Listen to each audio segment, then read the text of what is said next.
boa noite a todos. Agradecemos ao Mestre Jesus por mais uma vez reunidos nesse ambiente maravilhoso, de paz, de harmonia. Agradecendo por todas as bênçãos recebidas em todos os momentos da nossa vida. Que Jesus possa continuar nos iluminando nesse novo livro que se começa na noite de hoje, o livro A Caminho da Luz. Que possamos compreender cada uma das lições e um livro sobre história, mas devemos refletir nos ensinamentos históricos e refletir no que afeta no nosso dia a dia, para que possamos nos tornarmos melhores a cada instante, compreendendo o passado, vivendo o presente, para que tenhamos um futuro cada vez melhor. Pai nosso que estais nos céus, santificado seja o vosso bendito nome. Venha a nós o vosso reino. Seja feita a vossa vontade, assim na terra como nos céus. O pão nosso de cada dia dá-nos hoje e sempre, Senhor.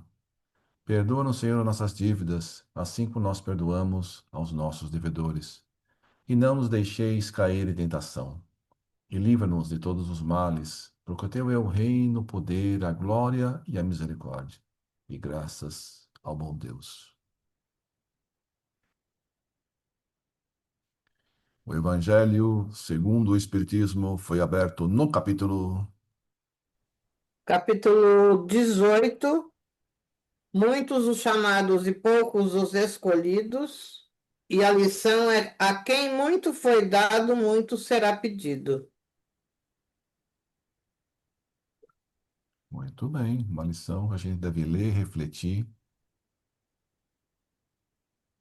e colocar em prática no nosso dia a dia.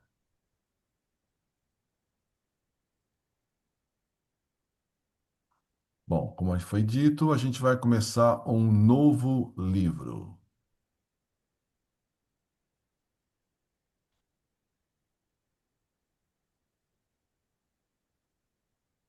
Então, o livro é esse. É o livro A Caminho da Luz, psicografado por Francisco Cândido Xavier e ditado pelo Espírito de Emmanuel. É uma obra mediúnica, foi escrita, olha, há quase 100 anos, em 1938,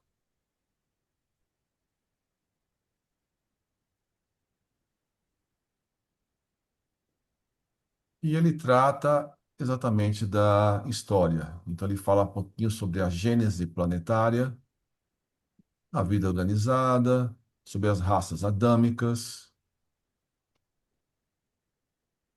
Dentro das raças adâmicas, nós temos a egípcia, a índia, a indo-europeia e Israel.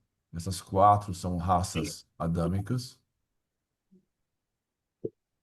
Aí ele fala da China, né, que é a civilização amarela, que é uma civilização que já estava na Terra quando os capelinos, né, a raça adâmica, chegaram.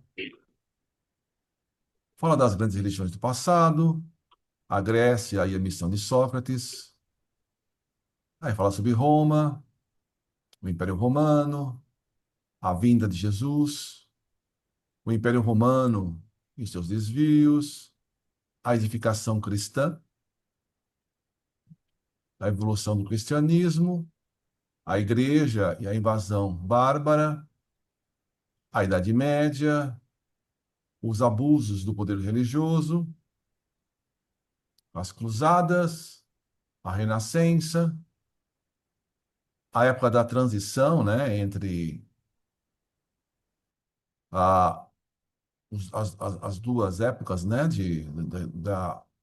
da Idade Média e a Revolução Francesa, né, o século XIX, o Espiritismo e o Evangelho e o futuro.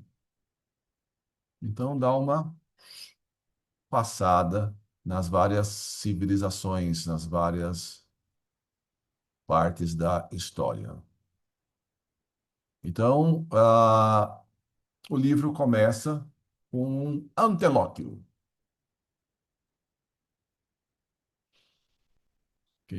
O Celso vai continuar lendo ou tem algum voluntário?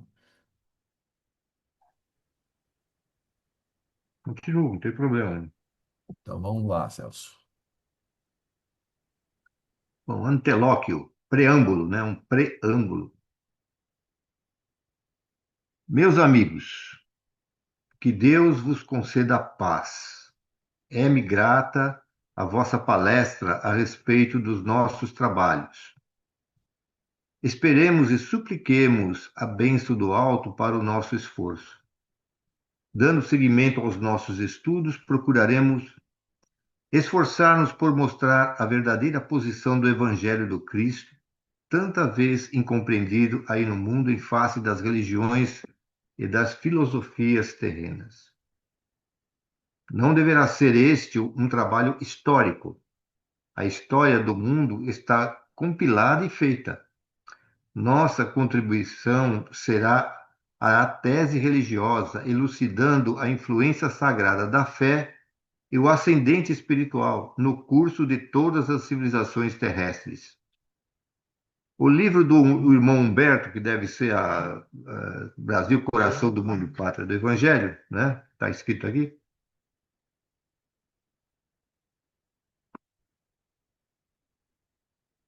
Foi a revelação da missão coletiva do país.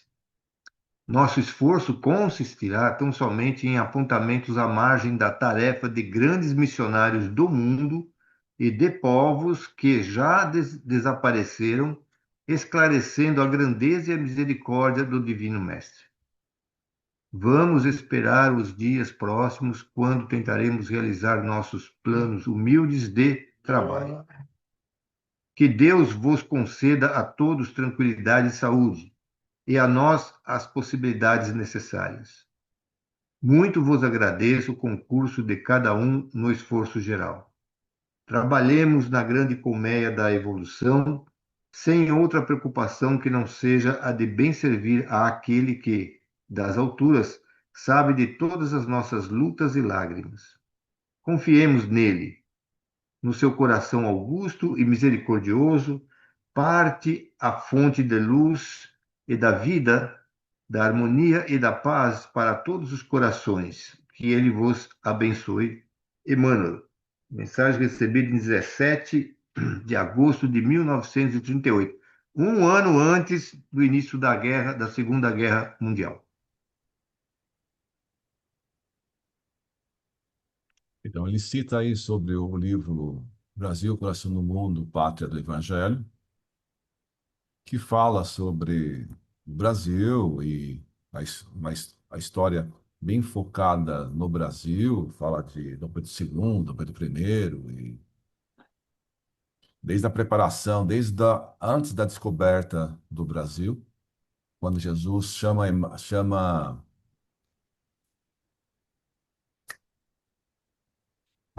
o espírito que o mentor aqui do Brasil, o Ismael? Ismael. Ismael, muito bem. Chama Ismael e fala tudo isso, e pede para ele coordenar o Brasil.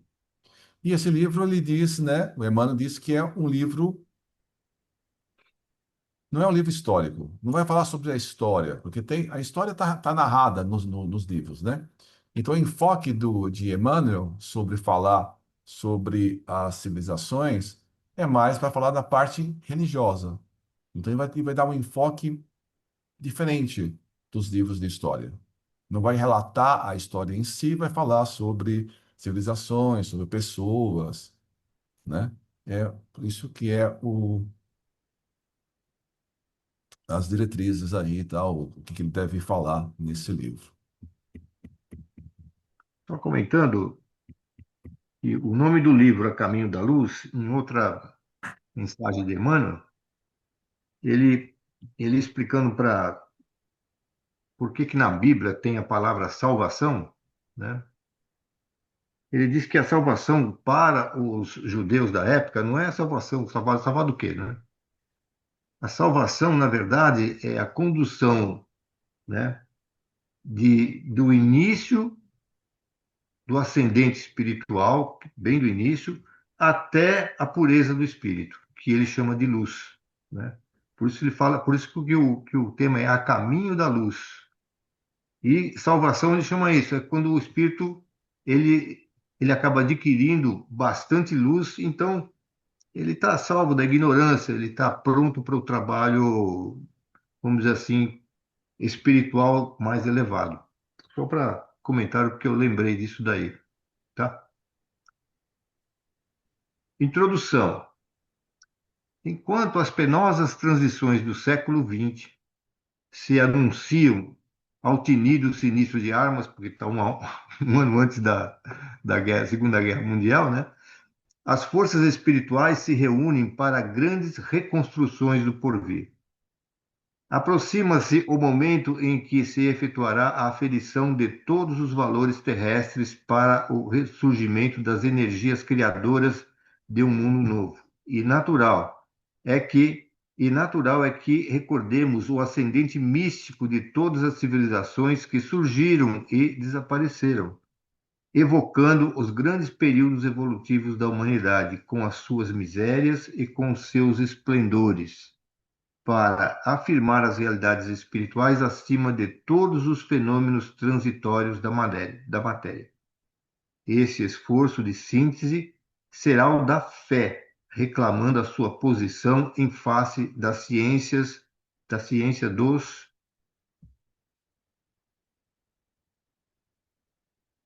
homens e ante as religiões da separatividade como a bússola da verdadeira sabedoria. Diante dos nossos olhos de espírito passam os fantasmas das civilizações mortas, como se permanecêssemos diante de um ecrã um lugar onde você coloca as fotografias para você enxergar melhor, né? É maravilhoso. As almas mudam a indumentária carnal no curso incessante dos séculos. Constrói o edifício milenário da evolução humana com as suas lágrimas e sofrimentos, e até nossos ouvidos chegam os ecos dolorosos de suas aflições. Passam as primeiras organizações do homem, passam as suas grandes cidades, transformadas em ossuários silenciosos.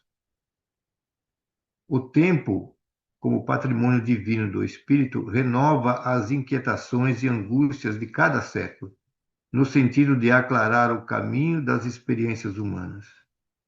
Passam as raças e as gerações, as línguas e os povos, os países e as fronteiras, as ciências e as religiões. Um sopro divino faz movimentar todas as coisas nesse torvelinho maravilhoso. Estabelece-se, então, a ordem equilibrando todos os fenômenos e movimentos do edifício planetário, vitalizando os laços eternos que reúnem a sua grande família. Vê-se, então, o fio inquebrantável que sustenta os séculos das experiências terrestres, reunindo-as harmoniosamente umas às outras, a fim de que constituam um tesouro imortal da alma humana em sua gloriosa ascensão para o infinito. As raças são substituídas pelas almas, e as gerações constituem fases do seu aprendizado e aproveitamento. As línguas são formas de expressão, caminhando para a expressão única da fraternidade e do amor, e os povos são os membros dispersos de uma grande família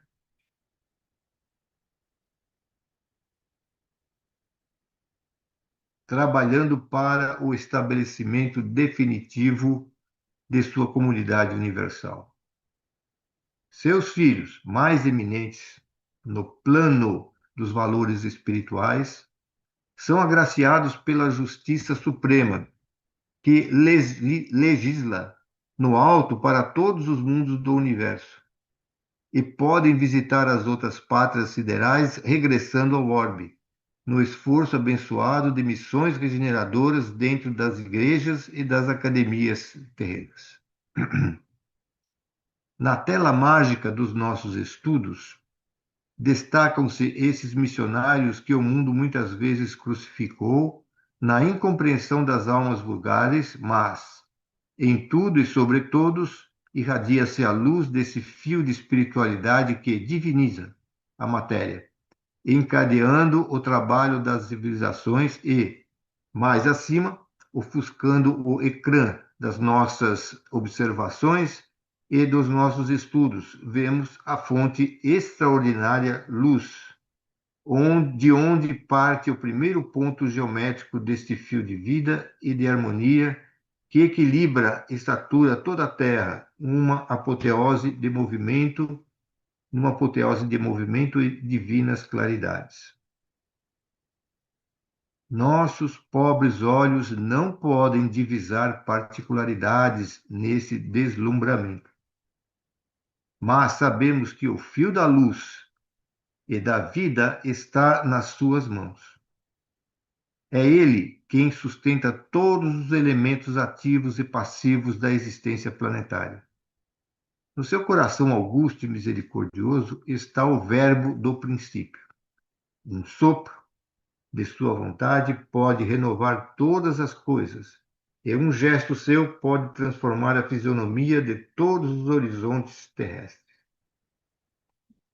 Passaram as gerações de todos os tempos com as suas inquietações e angústias. As guerras ensanguentaram o roteiro dos povos nas suas peregrinações incessantes para o conhecimento superior. Caíram os tronos dos reis e, esfacelaram-se coroas milenárias. Os príncipes no mundo voltaram ao teatro de sua vaidade orgulhosa, no indumento humilde dos escravos e, em vão, os ditadores conclamaram e conclamam ainda os povos da terra para o morticínio e para a destruição. O determinismo do amor e do bem é a lei de todo o universo e a alma humana emerge de todas as catástrofes em busca de uma vida melhor. Só Jesus não passou. Na caminhada dolorosa das raças, objetivando a dilaceração de todas as fronteiras para o complexo universal. Ele é a luz do princípio e nas suas mãos misericordiosas repousam os destinos do mundo. Seu coração magnânimo é a fonte da vida para toda a humanidade terrestre. Sua mensagem de amor no Evangelho é a eterna palavra da ressurreição e da justiça, da fraternidade e da misericórdia. Todas as coisas humanas passaram, todas as coisas humanas se modificarão. Ele, porém, é a luz de todas as vidas terrestres, inacessível ao tempo e à destruição. Enquanto falamos da missão do século XX, contemplando os ditadores da atualidade, que se arvoram em verdugos das multidões, cumpre-nos voltar os olhos súplices para a infinita misericórdia do Senhor, implorando-lhe paz e amor para todos os corações.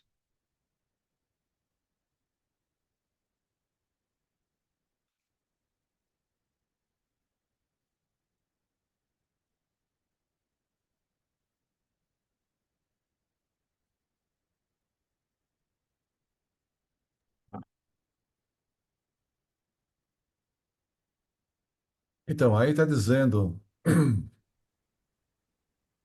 que lá na Bíblia diz o seguinte: e o Verbo se fez carne. O que significa essa frase?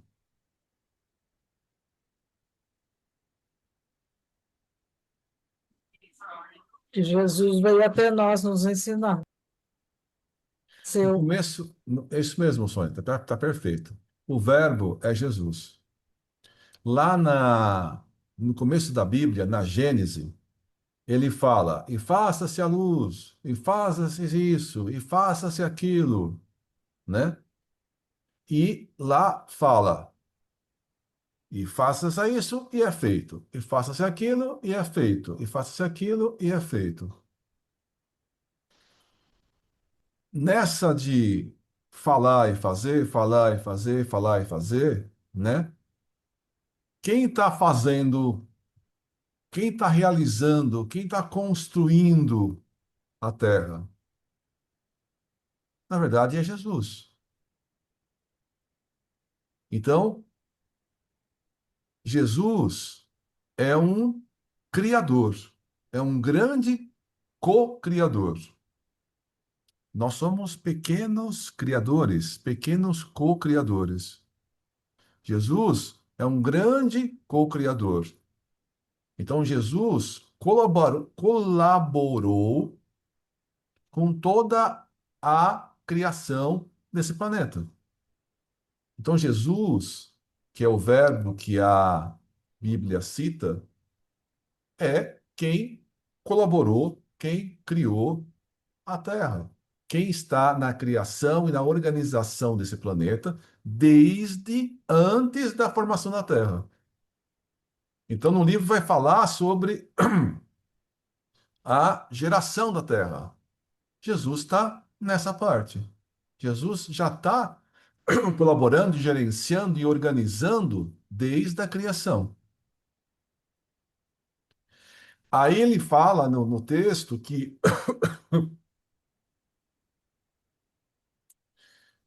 as civilizações vão se repassando. Então tem uma civilização que vai crescer, né? Vai ascender, vai prosperar e depois vai cair.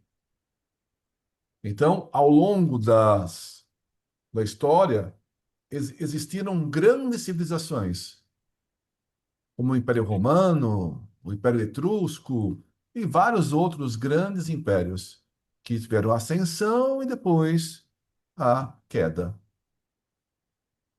Então ele fala, por exemplo, de príncipes, reis e tudo mais.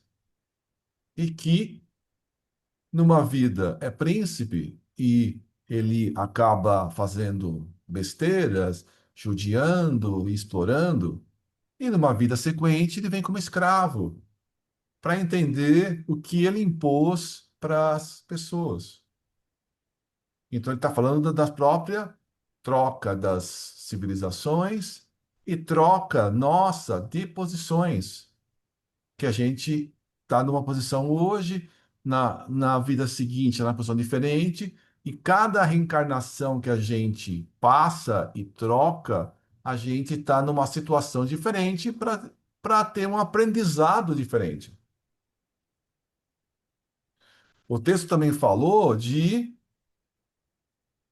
pessoas que estão vindo, vieram de outros planetas para ajudar na religião, na ciência, nas várias áreas do conhecimento, para ajudar a nossa evolução.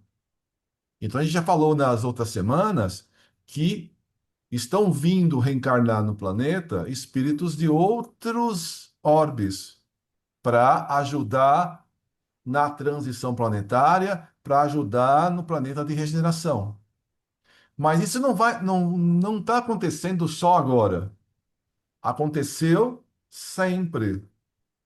Então, tem grandes cientistas, grandes artistas, grandes religiosos, grandes em várias áreas do conhecimento, que vieram de outros planetas e que trouxeram grande conhecimento para a gente, nos auxiliaram na nossa evolução. Muitos espíritos vieram, né? Eram de um planeta, vieram na Terra, passaram a mensagem que tinham que fazer e voltaram a reencarnar nesse planeta que eles de origem. Vários desses emissários que vieram no passado vão voltar agora no futuro. Então, Eles já vieram, ajudaram a gente a crescer e vão voltar a ajudar, voltando a reencarnar agora nessa nova fase do planeta. Mas ao longo ao longo da evolução, ao longo dessas várias civilizações, né, já existiram grandes missionários para ajudar na nossa evolução, em várias áreas do planeta, em, em todos os conhecimentos, todas isso. E Jesus está sempre no controle, né? Precisa dar um passo. Então vamos convidar alguns missionários de outros lugares e eles vão reencarnar e transmitir conhecimento. Ah, precisa melhorar a arte, precisa melhorar a ciência, precisa melhorar a filosofia. E vai assim, trazendo pessoas que reencarnam, transmite a mensagem e depois voltam para outros lugares. E logicamente que a gente percebe que ao longo, quando vai se precisa transmitir uma ideia, você não traz uma pessoa, você traz várias que reencarnaram em vários pontos do planeta. Então não é uma pessoa que traz aquele conhecimento, é um conjunto de pessoas que acabam trazendo esse conhecimento em vários pontos do mundo. Ainda mais no passado, aonde a comunicação entre nós era muito ruim, né? Hoje, você faz uma pessoa fala alguma coisa e todo o planeta fica sabendo o que aquela pessoa falou. No passado, a pessoa fala aqui e ficava só num grupinho pequeno. Então, realmente, para uma ideia se disseminar e se espalhar, tinha que muitas pessoas falarem a mesma coisa em muitos pontos de todo o planeta, sob a coordenação do Mestre Jesus.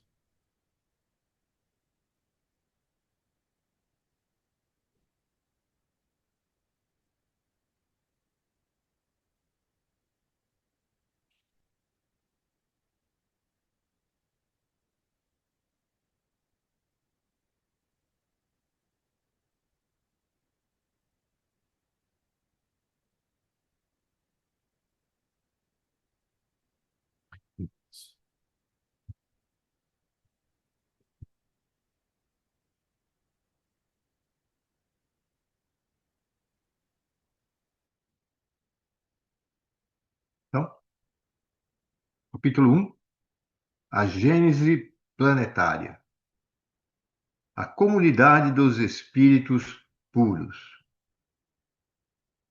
Rezam as tradições do mundo espiritual que, na direção de todos os fenômenos do nosso sistema, existe uma comunidade de espíritos puros e eleitos pelo Senhor Supremo do Universo, em cujas mãos se conservam as rédeas diretoras da vida e de todas as coletividades planetárias.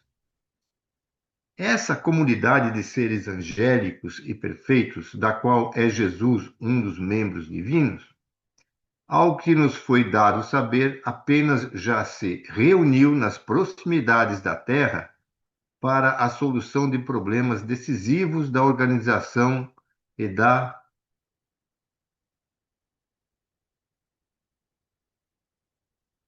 direção do nosso planeta, por duas vezes no curso dos milênios conhecidos.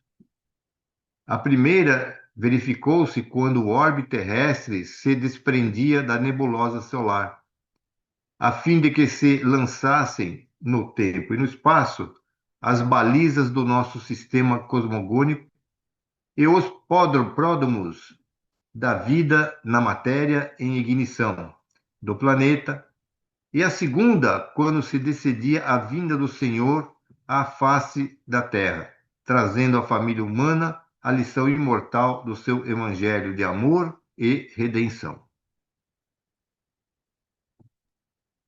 Então, teve duas, né, duas reuniões desses espíritos puros, do qual Jesus faz parte. Então, um para a criação do planeta, uma segunda vez para a vinda do Jesus, de Jesus. Parece que houve uma terceira vez, que foi sobre falar sobre essa mudança, dessa transição do planeta. Então, né, parece que o Chico Xavier participou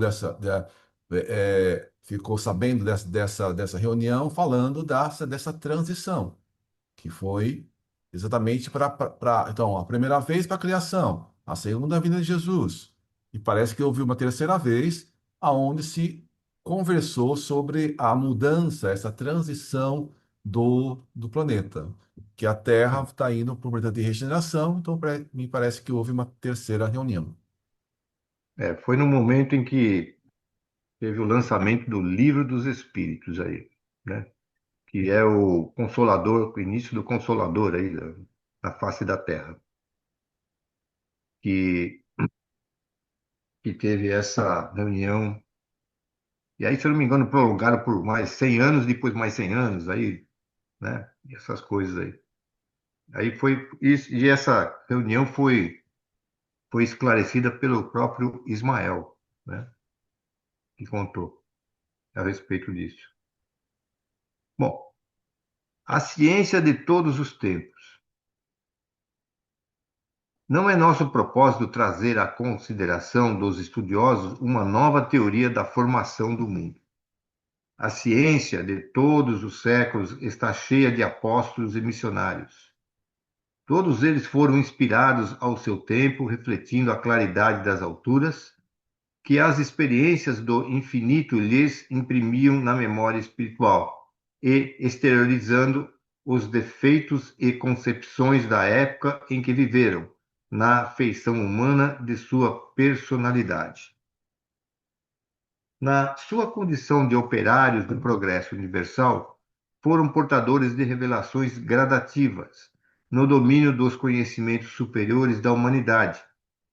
Inspirados de Deus nos penosos esforços da verdadeira civilização, as suas ideias e trabalhos merecem o respeito de todas as gerações da Terra, ainda que as novas expressões evolutivas do plano cultural das sociedades mundanas tenham sido obrigadas a proscrever as suas teorias e antigas fórmulas.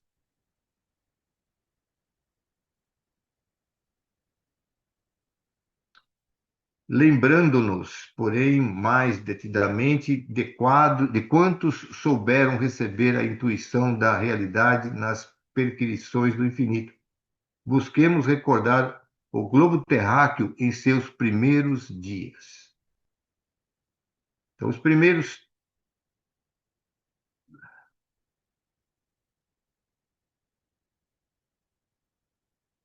primeiros tempos do orbe terrestre.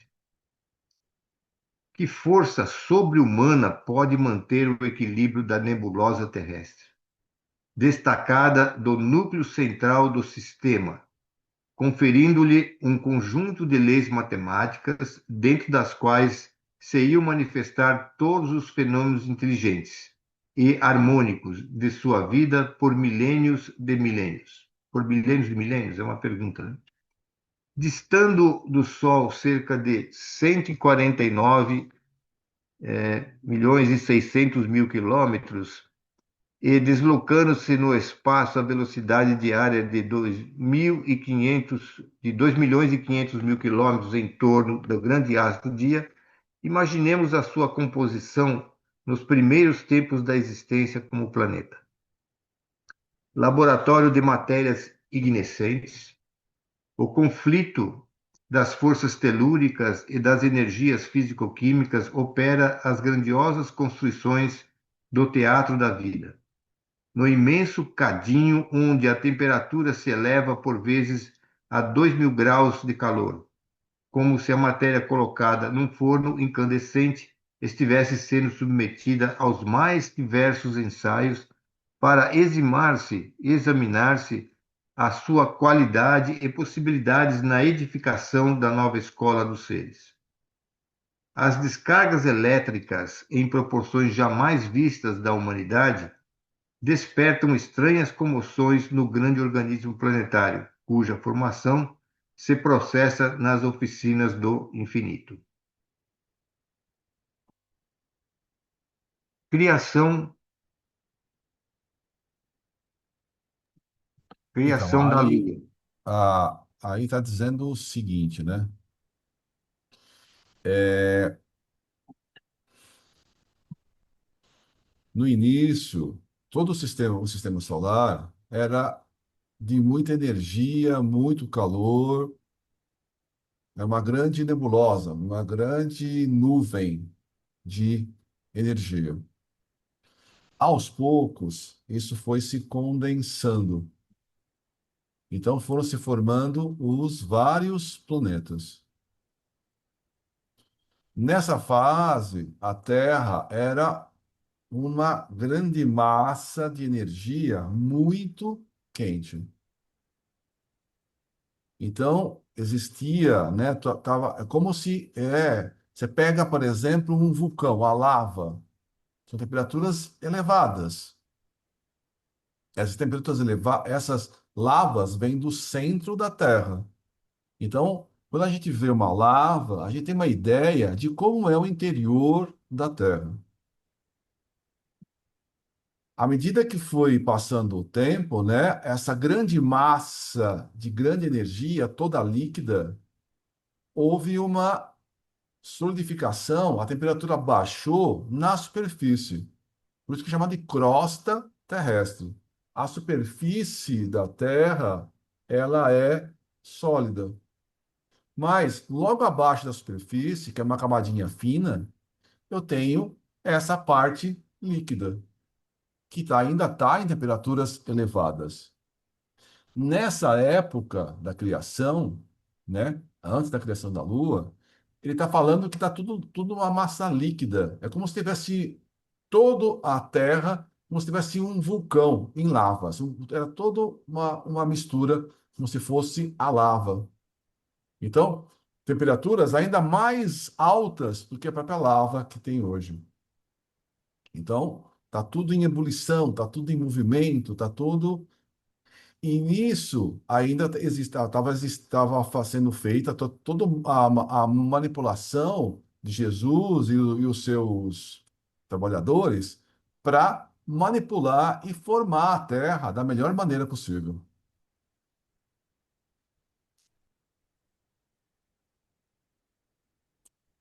A criação da Lua. Nessa computação de valores cósmicos em que elaboram os operários da espiritualidade sob orientação misericordiosa do Cristo, delibera-se a formação do satélite terrestre. O programa de trabalhos a realizar-se no mundo requeria o concurso da Lua nos seus mais íntimos detalhes. Ela seria a âncora do equilíbrio terrestre nos movimentos de translação que o globo efetuaria em torno da sede do sistema. O manancial de forças ordenadoras da estabilidade planetária e, sobretudo, o orbe nascente necessitaria de sua luz polarizada, cujo suave magnetismo atuaria decisivamente no drama infinito da criação e da reprodução de todas as espécies nos variados ramos da natureza. Deve ser ramos, né, gente? Da natureza. A Lua tem um papel fundamental no equilíbrio da Terra. Tem um papel fundamental na natureza. A Lua é uma parte que se deslocou, que se desprendeu da Terra. Então, a Lua era a massa da Lua pertencia à Terra. E na sua geração, na sua rotação, uma parte se desprendeu da Terra e ficou circulando em torno do planeta.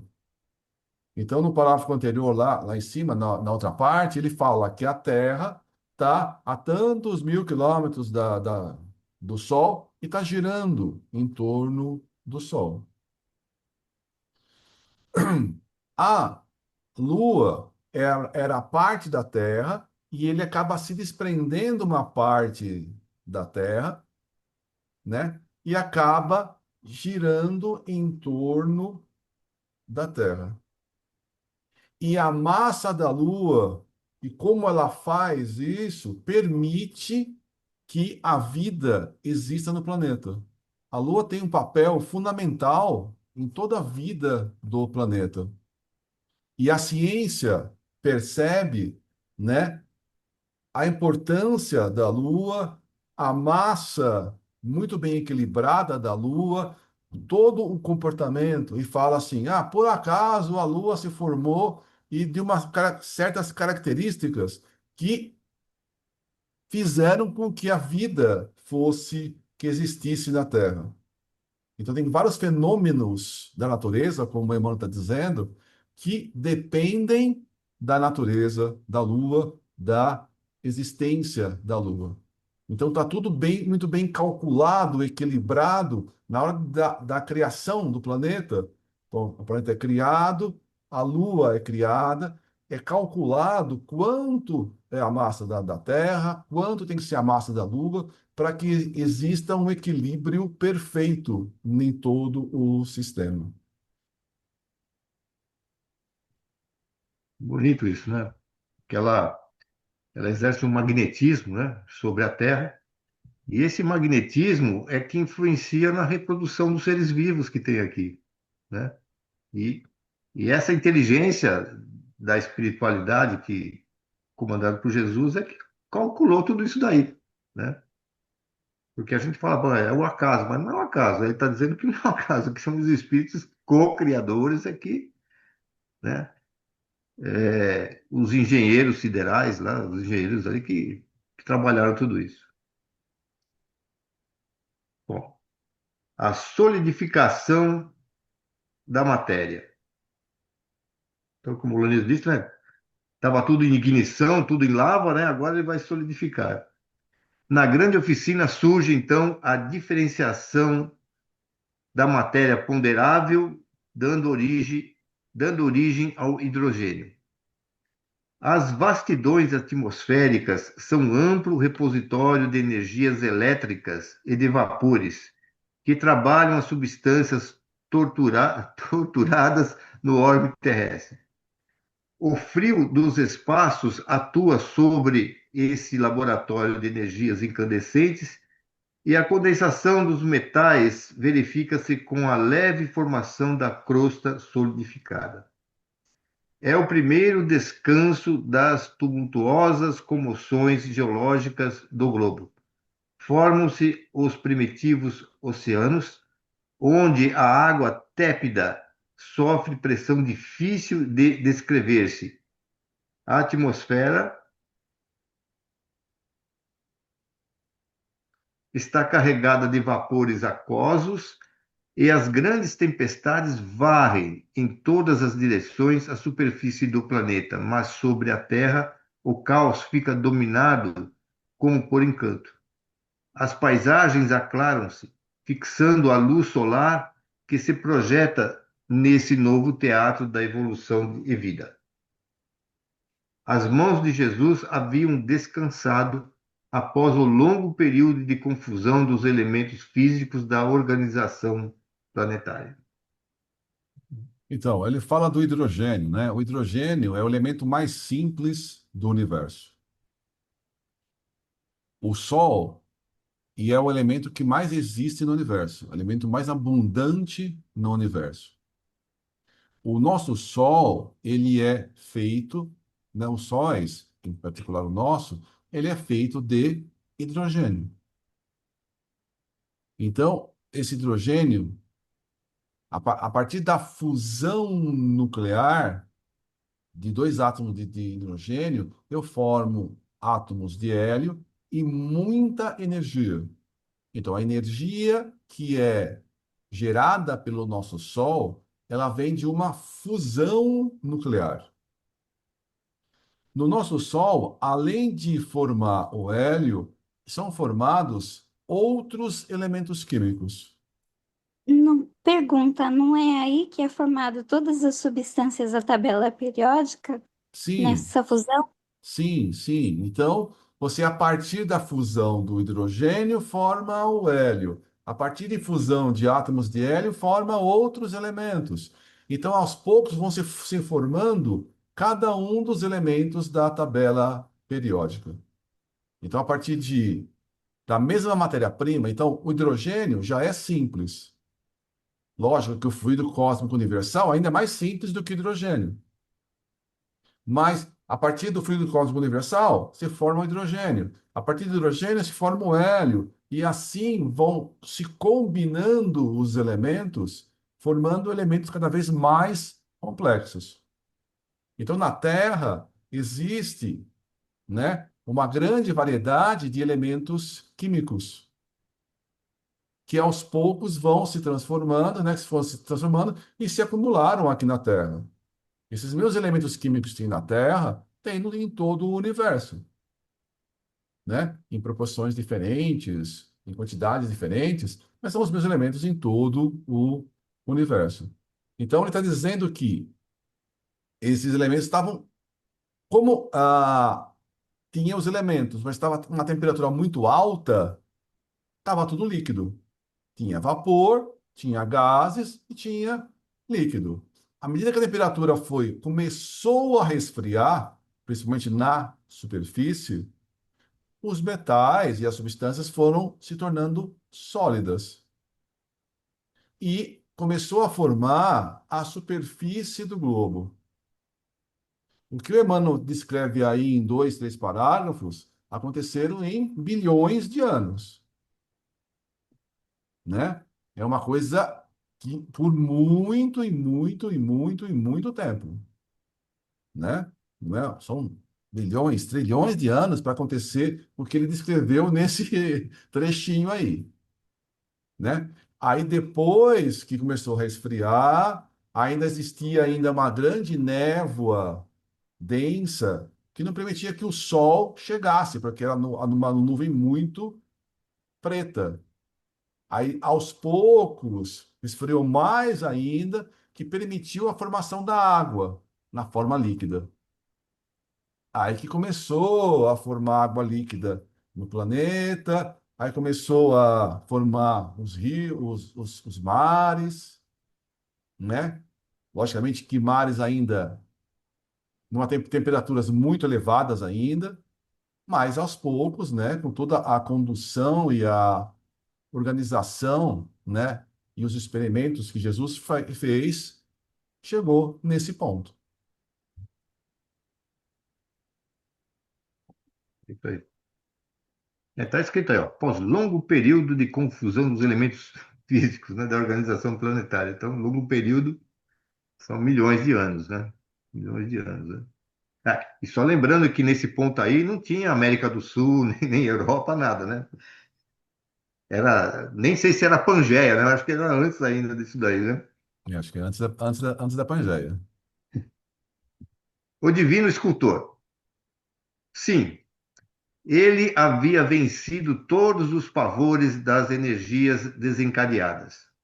Com as suas legiões de trabalhadores divinos, lançou o escopro da sua misericórdia sobre o bloco de matéria informe, que a sabedoria do Pai deslocara do sol para as suas mãos augustas e compassivas. Operou a escultura geológica do orbe terreno, talhando a escola, talhando a escola abençoada e grandiosa, na qual o seu coração haveria de expandir-se em amor, claridade e justiça. Com os seus exércitos de trabalhadores devotados, estatuiu os regulamentos dos fenômenos físicos da Terra, organizando-lhes o equilíbrio futuro na base dos corpos simples de matéria, cuja unidade substancial, os espectroscópicos, espectroscópios terrenos puderam identificar por toda a parte do universo galáctico. Organizou o cenário da vida, criando sobre as vistas de Deus o indispensável à existência dos seres do porvir. Fez a pressão atmosférica adequada ao homem, antecipando-se ao seu nascimento no mundo no curso dos milênios. estabeleceu os grandes centros de força da ionosfera e da estratosfera, onde se harmonizavam os fenômenos elétricos da existência planetária e edificou as usinas de ozônio a 40 e 60 quilômetros de altitude, para que filtrasse convenientemente os raios solares, manipulando-lhes a composição precisa à manutenção da vida organizada no orbe. Definiu todas as linhas de progresso da humanidade futura, engendrando a harmonia de todas as forças físicas que presidem o ciclo das atividades planetárias. Então, tem todo um planejamento para a formação da, do planeta, né?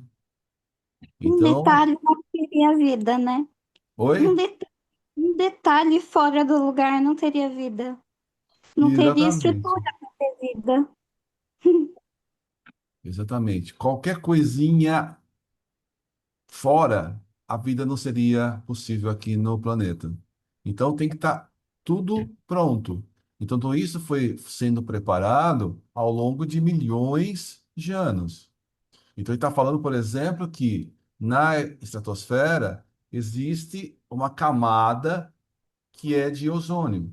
Essa camada de ozônio, desse gás ozônio, que é um gás muito reativo, né? Lá na atmosfera é um filtro para os raios ultravioleta. Então, a gente hoje usa cremes, usa protetores, não sei o que mais, mas existe uma proteção natural que filtra muito desses raios ultravioleta. Logicamente que com a nossa produção industrial e as nossas bobagens que a gente faz, a gente acabou destruindo parte dessa camada, desse filtro protetor, que o pessoal hoje percebe que é uma coisa importante na nossa formação. Mesmo assim, né, a gente ainda tem os raios, não pode ficar todo o tempo à luz do sol, mas esse filtro existe. Não, não filtra totalmente, mas filtra boa parte dessa luz, desse raio ultravioleta que é prejudicial à nossa saúde. Então, tem todo um planejamento para permitir que, milhões de anos depois, houvesse a criação dos seres mais simples e, ainda muito tempo depois, a criação do ser humano. Então, é um planejamento de muito longo prazo. Aí você vê, ele fala assim, milhares de trabalhadores da espiritualidade. São muitos, são muitos. O verbo na criação terrestre. A ciência do mundo não lhe viu as mãos augustas e sábias na intimidade das energias que vitalizam o organismo do globo. Substituíram-lhe a providência com a palavra natureza. Em todos os seus estudos e análises da existência, mas o seu amor foi o verbo da criação do princípio, como é e será a coroa gloriosa dos seres terrestres na imortalidade sem fim. E quando serenaram os elementos do mundo nascente, quando a luz do sol beijava em silêncio a beleza melancólica dos continentes e dos mares primitivos, Jesus reuniu nas alturas os intérpretes divinos do seu pensamento. Viu-se então descer sobre a terra, das amplidões dos espaços ilimitados, uma nuvem de forças cósmicas que envolveu o imenso laboratório planetário em repouso. Daí algum tempo, na crosta solidificada do planeta, como no fundo dos oceanos, podia-se observar a existência de um elemento viscoso que cobria toda a Terra. Estavam dados os primeiros passos no caminho da vida organizada, com essa massa gelatinosa, nascia no orbe o protoplasma e, com ele, lançara Jesus à superfície do mundo o germe sagrado dos primeiros homens. Então, o planeta formou, começou a resfriar, teve a formação da água líquida e ainda era uma quantidade, a temperatura muito, muito alta. Aí foram baixando, né, a temperatura dos mares ainda era morno, né? Não era aquela super quente. E com a ajuda de grandes trabalhadores, né, sob a direção de Jesus e espíritos luminosos, grandes espíritos, desceram na Terra para formar o princípio da vida. Então, o princípio da vida já existiam os elementos inorgânicos, a massa ali, já tinha um monte de descargas elétricas para também gerar energia. E a partir desses elementos inorgânicos é que gera o protoplasma para criar o início da vida. E a partir dessas vidas minúsculas, nesse mar, é que depois, aos poucos, a vida vai se desenvolvendo e se tornando cada vez seres mais desenvolvidos. Mas sob orientação de Jesus, sobre esses grandes trabalhadores, né, que criaram a vida no planeta.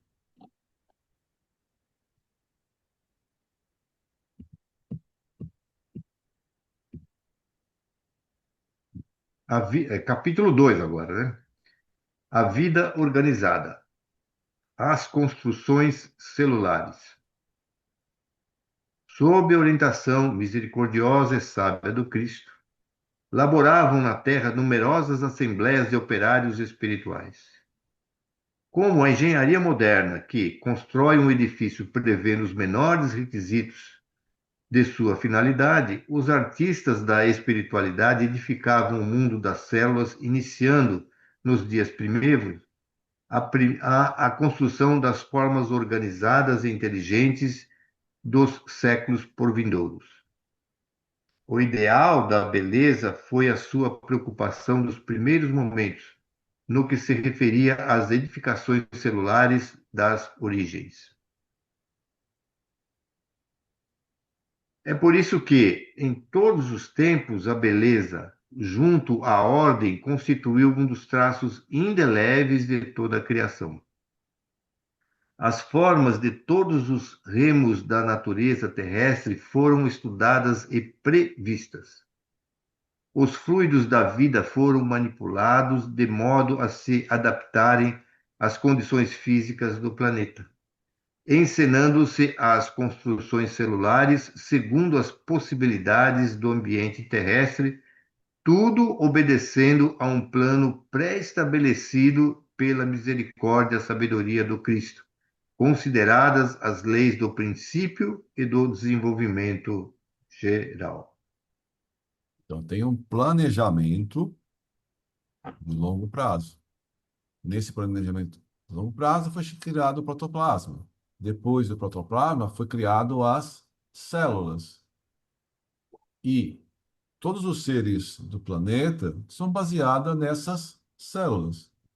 Assim que você vai construir uma casa, um edifício, você parte de pequenos blocos, por exemplo, um tijolo. Então, eu pego lá um monte de tijolo e construo uma casa. Dentro dos seres vivos existem as células. Então, tem organismos que têm apenas uma única célula. E à medida que se vai juntando células, vai se formando organismos cada vez mais complexos. Aí Mas, não é nem célula, né? Aí é sais, como é que é? Sais minerais. É antes, né? É a sopa primordial que ele está descrevendo aí, né? então, a partir da sopa primordial e da a partir da sopa primordial, dos raios e da manipulação dos bons espíritos, é o que foi descrito anteriormente, que falava, né, antes da vida organizada. Então, a partir do da supraprimordial, gerou o protoplasma. A partir do protoplasma, foram construídas as células. E, a partir das células, né, dos organismos unicelulares, foram criados novos organismos. Então, você tem que pensar, ó, eu quero lá na frente criar um ser humano.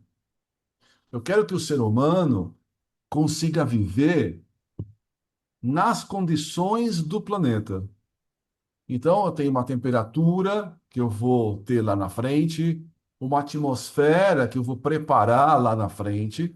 Então, eu vou preparando a temperatura, a atmosfera, clima, pensando para os seres mais simples e os seres mais complexos para sobreviver.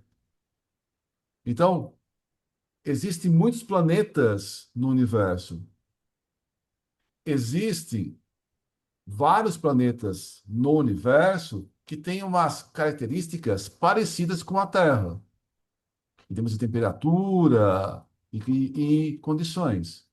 Então, a ciência já achou fora do sistema solar, né? Porque no nosso sistema só a Terra tem essas características.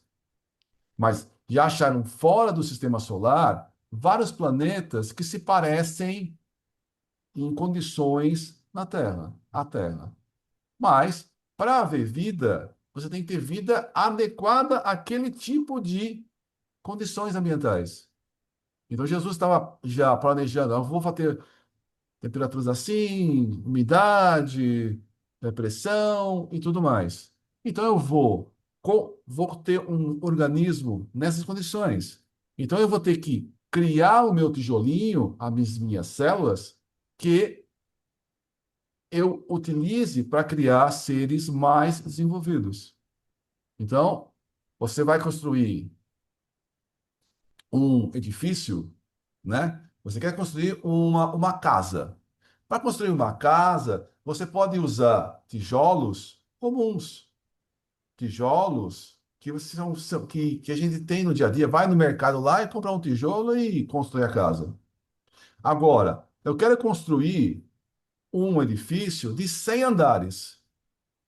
Eu vou conseguir utilizar o mesmo tijolo que eu utilizo numa casa? Não. Os blocos têm que ser diferentes. Então, quando você vai pensar, eu quero construir um prédio de 100 andares. Eu, antes de construir, começar a montar o prédio, eu tenho que planejar quais são os blocos fundamentais. Aqui está dizendo que Jesus e todos os trabalhadores, né, evoluídos, né, iluminados, esclarecidos, que já se aprenderam e evoluíram em outros lugares, planejaram essas células, planejaram esses tijolinhos para construir é, peixe, aves, répteis, anfíbios, seres humanos, mamíferos e assim vai. Mas para fazer esse planejamento de longo prazo nesse imenso laboratório. Eles, ao longo desses milhares de anos, eles também fizeram experimentos, né? Fizeram experimentos para ver qual que é os seres que melhor se organizam e que ficam no planeta. Já tinham toda a ideia, a formação e como iriam criar. Mas mesmo assim, tiveram que fazer alguns experimentos a características do planeta.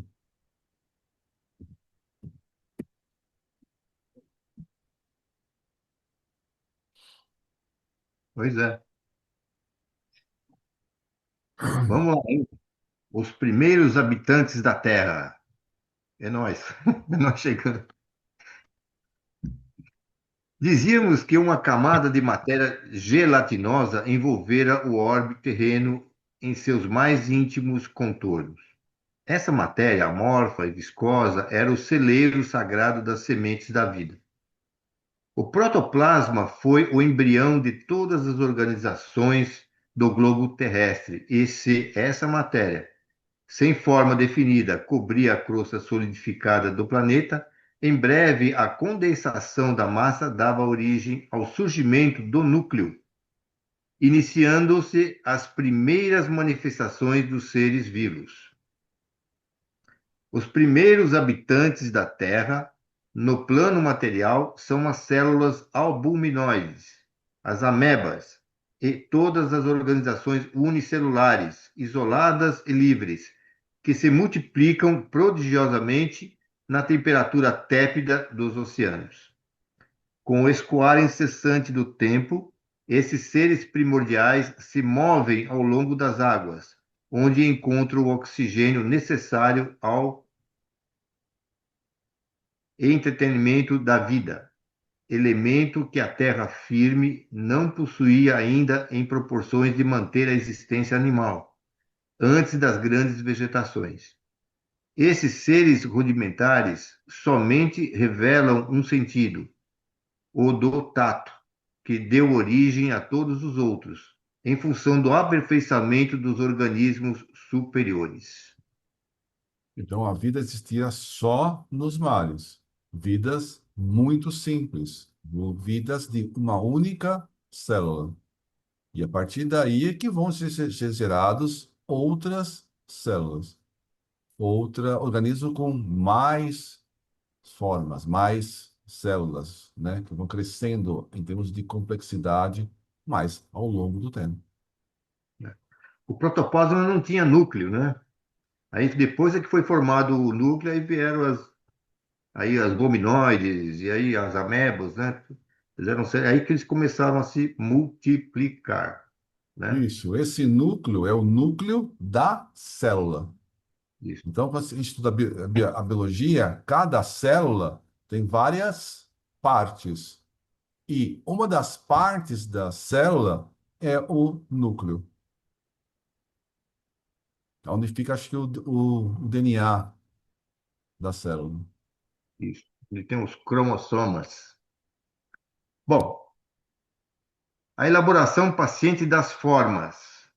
Decorrido muito tempo, eis que as amebas primitivas se associam para a vida celular em comum, formando-se as colônias de infusórios, de polipeiros, em obediência aos planos de construção definitiva do porvir, emanados do mundo espiritual, onde todo o progresso da Terra tem a sua gênese. Os reinos vegetal e animal parecem confundidos nas profundidades oceânicas. Não existem formas definidas nem expressão individual nessas sociedades de infusórios, mas desses conjuntos singulares formam-se ensaios de vida que já apresentam caracteres e rudimentos dos organismos superiores. Milhares de anos foram precisos aos operários de Jesus nos serviços da elaboração paciente das formas. A princípio, coordenam os elementos da nutrição e da conservação da existência.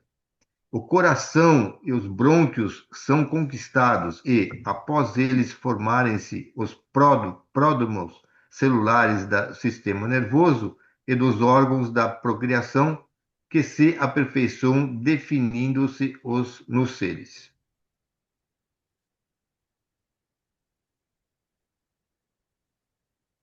Você vai comentar ou continua?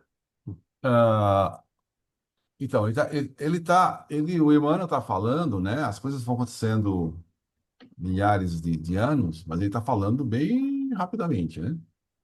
É, Então, aos poucos, ele então, formou os seres unicelulares. Tem o núcleo do ser unicelular. E à medida que vai desenvolvendo um ser com uma célula, acaba gerando um ser com duas células, com quatro, e vai assim por diante. E aos poucos, à medida que vai se criando, né, a,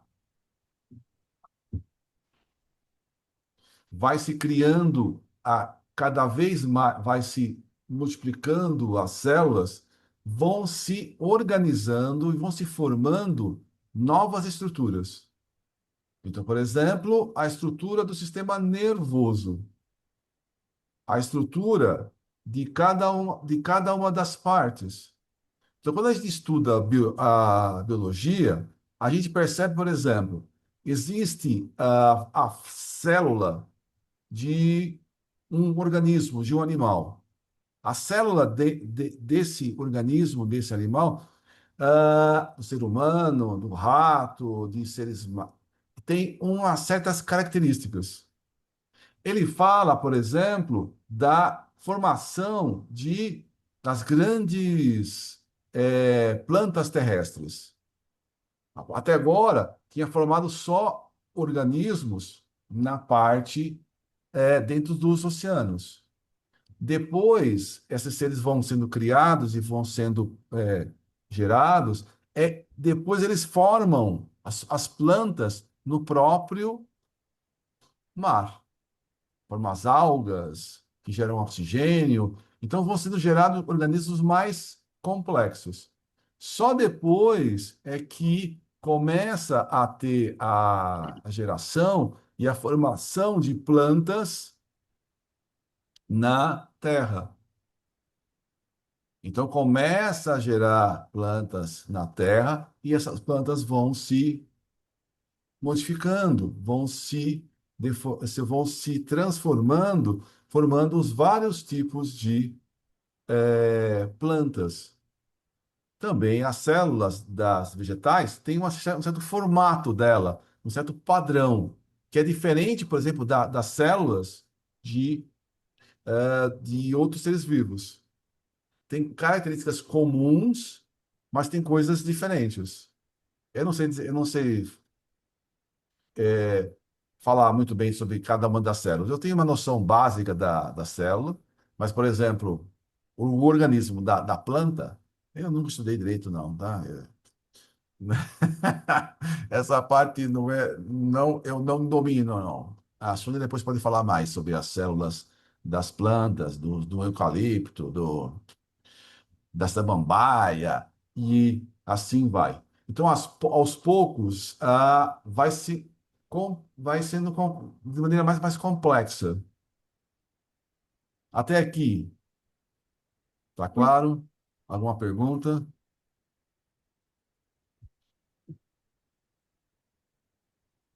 Estão entendendo, conseguindo acompanhar o raciocínio? Alguém quer explicar mais alguma coisa sobre o que a gente está dizendo até agora? Era bom que o pessoal fizesse perguntas se tem dúvida, né? Não, eu estou aqui encafifada com a sabedoria de Deus, né? Encafifada. Porque, veja bem, ele já previu as grandes inteligências que ele estaria pondo no mundo. Por quê? Ele criou esse filtro, existia esse filtro que faria com que a, a irradiação solar não faria mal aos seres vivos, né, da Terra. Então, por um tempo, porque quando as grandes inteligências que viriam depois teriam a feliz ideia de destruir parte dela e depois usaria essa mesma inteligência para criar outros filtros bem mais feitos para que as pessoas pudessem usar, né, para não ter problema com os raios solares. Olha que ridículo. Já tinha um filtro, eles conseguiram, com a inteligência maravilhosa que eles tinham, destruírem. Para depois ter que fazer de novo outro filtro que seria bem menos.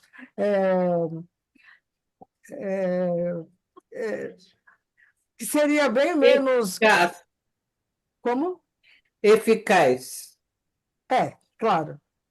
Isso mesmo. Né? Porque um pensamento infantil, pode ser. Mas por uma camada de ozônio está melhorando. De 10 anos para cá, ele diminuiu pelo menos 50%. A previsão é que até 2035 a 39 a camada de ozônio já vai estar restaurada de O novo. mais engraçado é que até o ozônio eles conseguiram fazer com a beleza da inteligência, que eles tiveram que fazer, até o ozônio eles tiveram que descobrir, né, como fazer para ser utilizado de uma forma precária, não, mas que ajudou.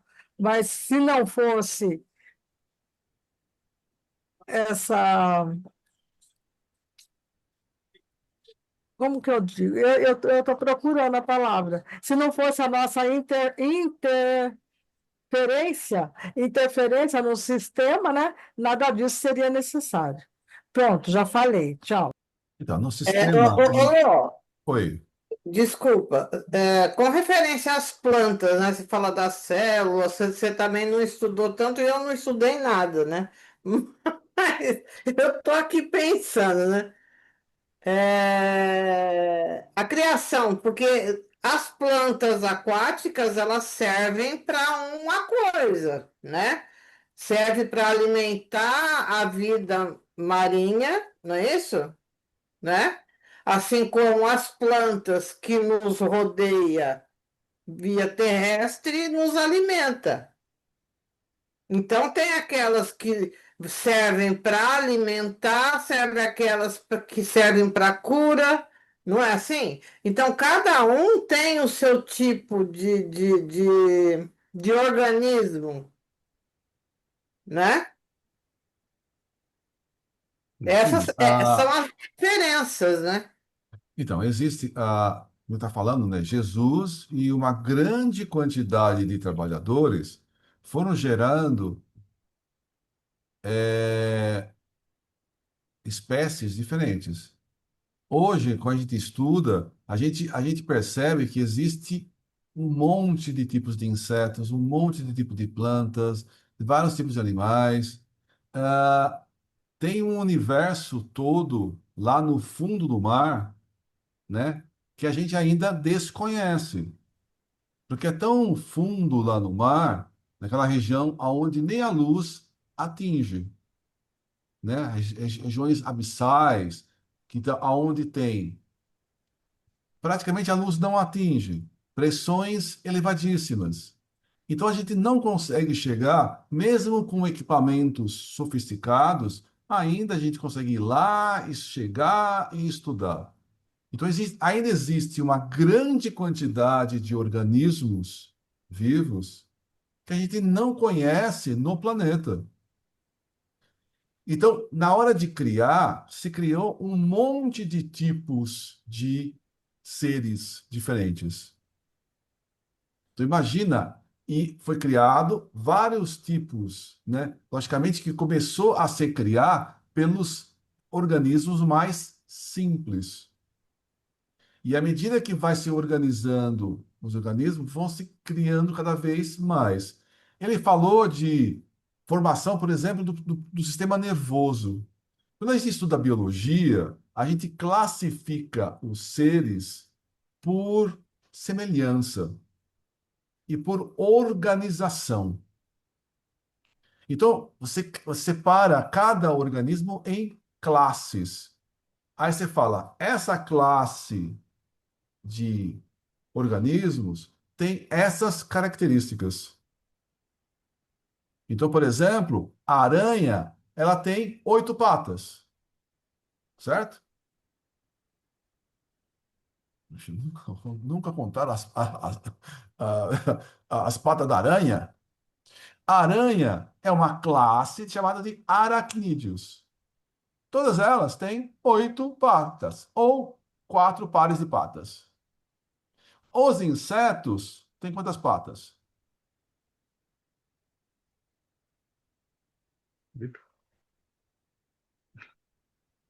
6. Eita. 6. Todos os insetos têm 3 pares de patas, 6 patas. Então, são características de cada uma das classes. Certo? Então, você pega lá, você quer inseto ou é inseto ou aracnídeo? Vamos pegar ele e vamos contar as patas. Ó, tem 8 patas. Então, é um inseto ou aracnídeo? Aracnídeos. Aracnídeo, muito Nídeos. bem. E assim vai. Então, e você percebe que a ciência vai classificando por características, né? E você percebe que o ser à frente tem uma característica a mais do que os outros não tinham. Por exemplo, a minhoca é um anelídeo. Por quê? Ela tem vários anéis. A minhoca, ela tem dois orifícios, uma entrada e uma saída. Certo? Tanto que a Sônia cantava: Minhoca, minhoca, me dá uma beijoca. Não é isso que você cantava, Sônia? Né? Porque a minhoca tem duas, dois buracos de entrada e saída. Agora, a classe anterior à minhoca tem apenas um orifício. A entrada de alimento e a saída de alimento é a mesma. Para um ser antes da minhoca, tem só um orifício. Entrada e saída é a mesma. A minhoca já é uma evolução da classe anterior. Eu não lembro o nome da classe anterior, mas só tem uma entrada e uma saída. A mesma entrada e saída. Então, quando você estuda a biologia, você separa em classes e você percebe que esse ser tem essa organização. A próxima classe, a ciência classificou, é que tem uma característica a mais. E assim vai. Por exemplo, o coração humano, né, tem quatro partes: dois aurículos e dois ventrículos. Você pega os seres anteriores, o coração são mais simples, né? Então há uma evolução e toda ela conduzida por esses grandes seres espirituais, esses grandes inteligências e adequadas a esse planeta. Ok? Então a gente. Ô, prof, é lindo de ver como Deus preparou a atmosfera para todos nós, né, de uma forma bastante adequada. E quanto mais pura ela vai, quanto mais a natureza é preservada, melhor ainda é a atmosfera. Mas isso é incrível, porque foi preparado nessa época, né, onde começou a colocar as plantas terrestres. Olha, tudo muito bem pensado. Ele é um grande engenheiro, meu Deus. Tudo bem equilibrado. É Beleza? importante também a gente falar o seguinte, né? Que nessa leitura aqui que nós fizemos até aqui, principalmente agora nessa última parte, a gente constatou aqui pelo estudo do Emmanuel, né? A união do princípio material com o princípio inteligente, formando o ser vivo, né? E aí, com as ordens de Deus. Então, Deus, Espírito e Matéria, ele uniu aí os dois, né? E formou a célula. Gente, sabe quantas células nós temos no nosso corpo? 37 trilhões de células, em média, né? Cada célula dessa que você tem no corpo é um princípio inteligente que está lá. Então, quando você fala assim, vós sois deuses, essas células que estão no nosso corpo estão respondendo sobre a nossa vontade. Não é Deus que está mandando sobre, é nós que estamos conduzindo as nossas células, né? Então você vê que tudo isso vai alinhando a forma de construção de um ser vivo até chegar em nós. E nós temos em nós os registros do início daí que ele está contando para nós, né? Só que a gente esquece disso daqui, né? A maravilha desse corpo humano aqui. E as células se correspondem, como o Lourenço está falando assim, cada célula que vai no corpo, que está no fígado, é diferente, tem uma condição diferente que está em outro lugar, né? Porque elas respondem conforme os nossos desejos, nossa condução, né? E tem o automatismo, mas tem a parte consciente também, né? Então é uma beleza isso aí, né? Isso que nós estamos estudando, a gente tem que projetar também todas essas coisas aí. talvez seja um pouquinho difícil, porque é uma parte bem técnica, né? Talvez a gente. Mas assim, fazendo sobre a parte histórica, não se ligando tanto na parte técnica, mas assim, na parte do avanço espiritual, né, que está tendo o ser humano, os seres vivos, é que isso que o Emmanuel quer trazer para nós, né? Mas a maneira como está sendo conduzida aqui para nós agora, está ótimo. Dá para a gente visualizar incrivelmente coisas que a gente nem imaginava. É muito legal. Muito bom. Apesar, Quem quer fazer a apesar, prece? espera um pouquinho só, prof. Só vou falar, apesar de que nós já vimos bem parte disso aí na Gênesis, né? A gente já leu a Gênesis. Bom, tudo bem, desculpa, não quero fazer a prece, não, tá? Desculpa. Quem quer fazer a prece de encerramento?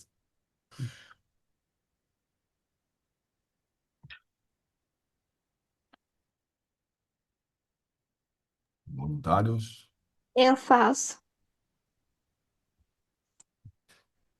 Agradecemos. A Creuza ia fazer. Você Vamos quer deixar fazer? ela fazer? Ela tinha aberto o microfone.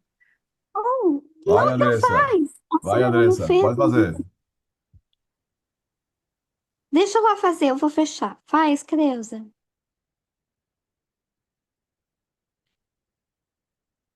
Fazer a Bressa. Pode fazer, por favor.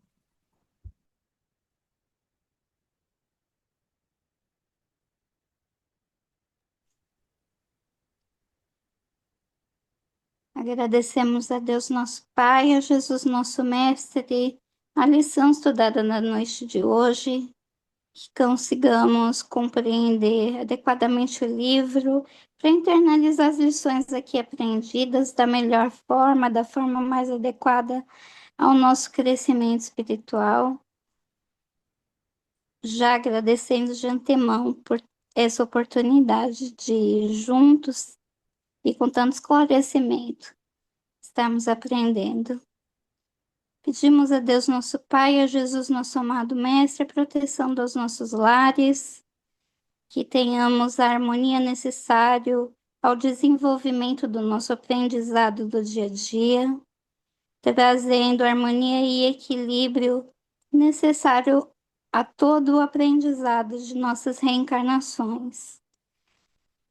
Pedimos a Deus nosso Pai a proteção das nossas casas espíritas e que possa sim ser compartilhado as boas energias para ajuda e amparo aos nossos amigos espirituais que vêm pedir ajuda e orientação nas reuniões mediúnicas. Que Deus nosso Pai, Jesus nosso amado Mestre, ouça nossa oração e que juntos consigamos fazer harmonia. Pai nosso que estais nos céus, santificado seja o vosso nome. Venha a nós o vosso reino, seja feita a vossa vontade, assim na terra como nos céus. O pão nosso de cada dia nos dai hoje. Perdoa as nossas dívidas, assim como perdoamos aos nossos devedores. Não nos deixe, Senhor, cair em tentação e livra-nos de todos os males. Que assim seja, graças a Deus. Graças a Deus.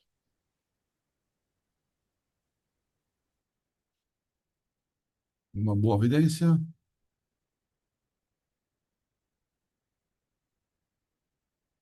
Muito bem. Então, boa noite a todos. Boa Boa noite. noite, prof. É que esse assunto é tão complexo que todo mundo fica